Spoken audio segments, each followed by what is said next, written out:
Hey Professor Black, so for this week's ethics video, I'm going to be doing it on chapter 5, the focus group dilemma, and the summary of this chapter is Shelby worked for a communications department for a nonprofit organization, and the nonprofit organization went ahead and they wanted to go ahead and rebrand themselves. So they wanted to rebrand themselves to align a bit more of what the company stand for and what they believed in, and it was more of a positive approach. They went ahead and hired a vice president named Gilbert, and Gilbert was a bit more on the offensive side when it came to the rebranding of the company. So the company went ahead and they conducted a meeting and they conducted focus groups to agree upon a tagline and what they're going to use for the company's branding.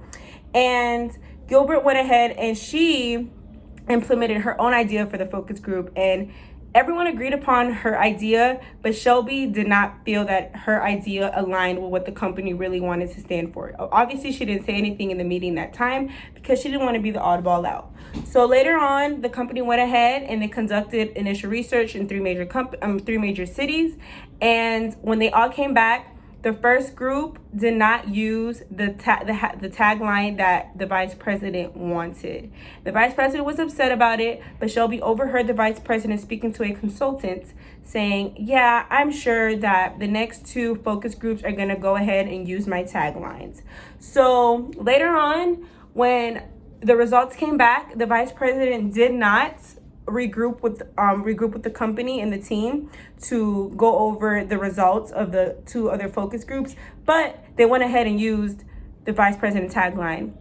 Shelby was a little bit confused, and she felt like her vice president was being very unprofessional, very unethical, and very unfair because she went ahead and made a decision that affected the company wholly. So I learned that there is a MRI code for marketing research standards, and whoever's associated with that, basically they're basically obliging to saying, I'm not going to confirm any preconceived notions, will not be tolerated. They will never falsely admit any type of data or research, and as well as the professional qualitative research practices states that clients should not alter consultants' report without the consultants being aware of it, and that's what Gilbert did. If I was in Shelby's position, I would have most definitely spoke to my boss about it and tell her about the unethical decisions that she's making.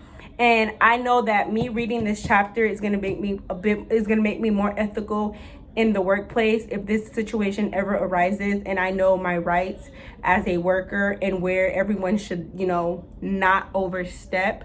I felt like Shelby waited too long to speak up, and I know she probably regrets her decision, but hey, I know if I'm ever in her position, I'll know exactly what codes, will help me navigate the situation a bit better.